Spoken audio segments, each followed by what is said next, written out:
dowladda federaalka Soomaaliya ayaa wada qorshe dib loogu soo celinayo shirkadii diyaaradaha ee Somali Airlines oo aan shaqeynin tan iyo burburkii dalka. Haddaba maanta madaxda wasaaradda duulista hawada ee Soomaaliya iyo guddiga gaadiidka u qaabilsan baarlamaanka ayaa la kulmay shaqaalihii ka shaqeyn jiray Somali Airlines si looga talageliyo dib u nooleynta shirkadii diyaaradaha Soomaaliya.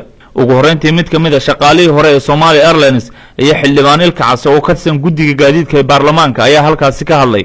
waxaan marnaba ugu hambalyeeyaa xafladan inay rasmi u dhacdo oo aan xalaaleyno waxaa ka mid ah waxaa ka soo qaybgalay guddigii gaadiidka ee baarlamaanka oo aan cidna horta waxaan ii sheegay inaan dad muwaadiniin Soomaaliya tihiin caddeynayso xukuumadda wasaaradda gaadiidka ciddii faalaysay oo si socota soo gashay.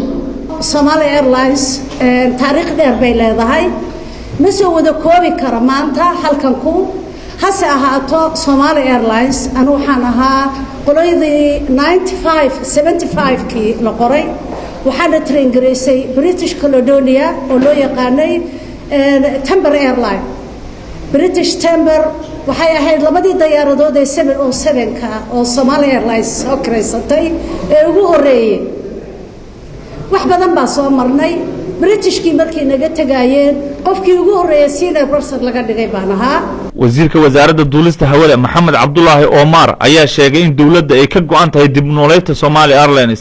Somali Airlines ahmiyadda ay dawladdu u leedahay iyo in dawladdu ay serious ka tahay dib u soo celinta Somali Airlines marka ugu horreysay inaan inta idin la share gareeyo.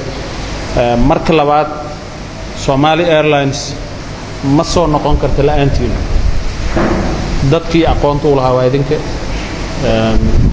dadkii ka soo shaqeeyay waa idinka dadkii ay ka burburtay Soomaaliya oo idilba ay ka burburtay laakiin idinka ay saameynta ugu weyn idinku yeelatay in aad ku soo xaadirtaan muddo yar gudahood waxayna tusaysaa idinkana ahmiyadda aad u haysiin Somali Airlines iyo sida ay meel weyn idinkaga taal oo rajaynaysiin in maalmaha ka mid ah aad aragtiin Somali Airlines oo dib u soo noqoto.